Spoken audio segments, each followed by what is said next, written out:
Welcome back to the channel. A lot to unpack, a lot to talk about this week. Want to go over some of our viewer questions, some of the client questions that we're getting, especially as we approach a lot of mortgage renewals, a lot of refinance requests, and clients looking to go out there and purchase. Some of them first-time home buyers, some of them move-up buyers. Biggest question we're getting is, Anthony, why are some of these rates so much different than what I'm being quoted by maybe my bank or another broker? Why is there such a discrepancy? And to this question, we have to understand a little bit more about default insured mortgages versus conventional mortgages and why there's a premium. This week, we'll unpack that and more.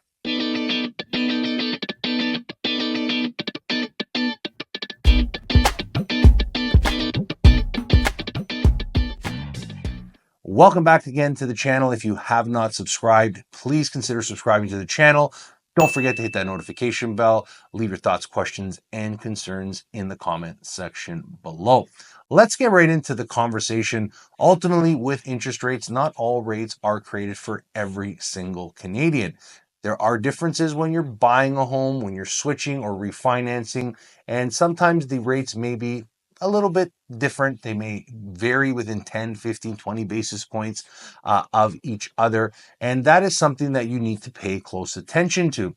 Now, I know a lot of clients are online. They're looking at all their options. They might be shopping some of the major, banks. They may be looking online at some of these particular rates. It's important to understand that when you're looking at these rates, most of these lenders, most of these online providers, they're going to show you the cheapest rate up front, right? And not to say that they're doing anything mischievous, but ultimately insured mortgages, those default insured mortgages, that's where you're buying a home with less than 20% down.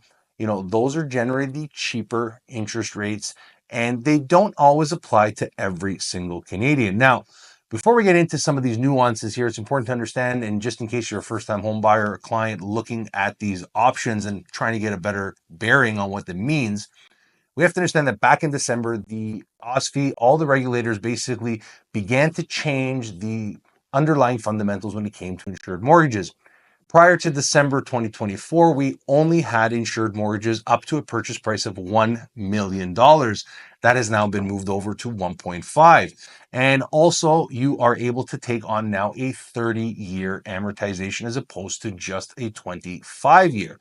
So these are some critical differences that are allowing some Canadians to maybe purchase a home. It's not really giving a lot of Canadians that extra bump. For some it is, depending on where you're buying and what you're buying for. But ultimately what it's doing is allowing them to spread out their payments over an additional 5 years, making their payments generally a lot cheaper. Now, as a quick point of reference, if you're looking to find out what these numbers could look like for you and in your particular situation, in the description box below, there's a link to our free app. You can download it and play around with all those calculators and those payment details and sort of run those numbers for you and your family. Now, getting back into these default insured mortgages, well, there's a few different things, right? With a default insured mortgage, it does allow certain buyers to get into the market if they don't have the 20%.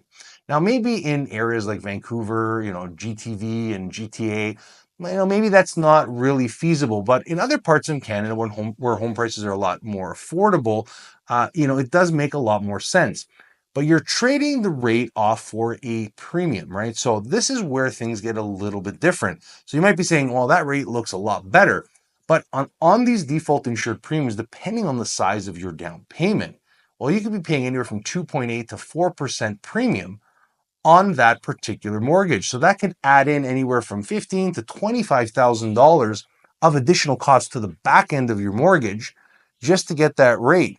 And ultimately, you have to understand that this is a particular product geared generally mostly for first-time home buyers or buyers that are potentially looking to move up.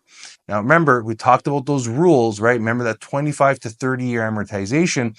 Getting a lot of questions on that, right? Just because you have a home and you're buying with less than 20% down, but you owned an existing home, there is certain criteria. You don't get the 30-year amortization. You only get to take on the 25. But any buyer that is in a default insured space where you're buying with less than 20% down, you're all eligible for a purchase price of up to 1.5. So with all these premiums, you might be saying, but hey, I don't understand. Why is it the bank giving the client that's putting more than 20% down a better rate? Well, a lot of that has to do with the risk for the lender. If you think about it this way, a bank that has a default insured portfolio, well, the capital that they have to have on hand is a lot less, because when that mortgage comes in and it's default insured, it gets basically bundled up and can be sold off. A lot of people watch The Big Short. They understand maybe mortgage-backed securities.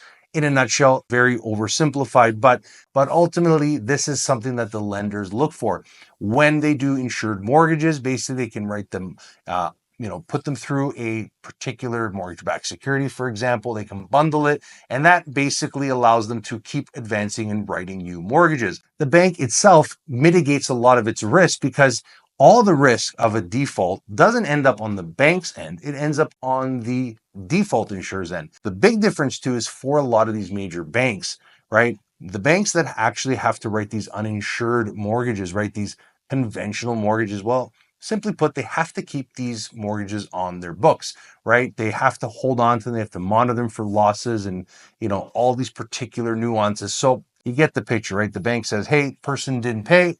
The insurer says, here's the check.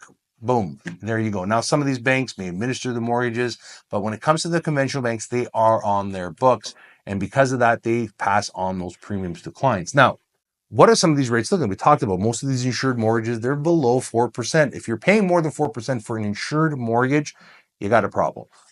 Especially right now. Ultimately, now, as the bond market continues to shift, we continue to see these tariff worries, these concerns that are going to be coming in, those reciprocal tariffs on April 2nd. Well, there's a lot of things that are happening right now. There's a lot of global issues that are happening that could be driving 10-year treasuries up, which in turn, as a barometer here in Canada, impacts the 5-year, the 3-year, the 10-year Canada bond.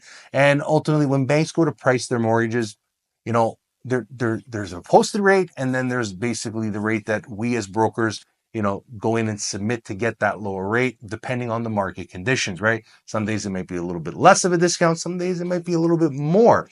But when they're going through the pre-approval process, there's that pre-approval rate. And then ultimately on a live deal, we're going in and we're getting the client the cheaper rate depending on the product.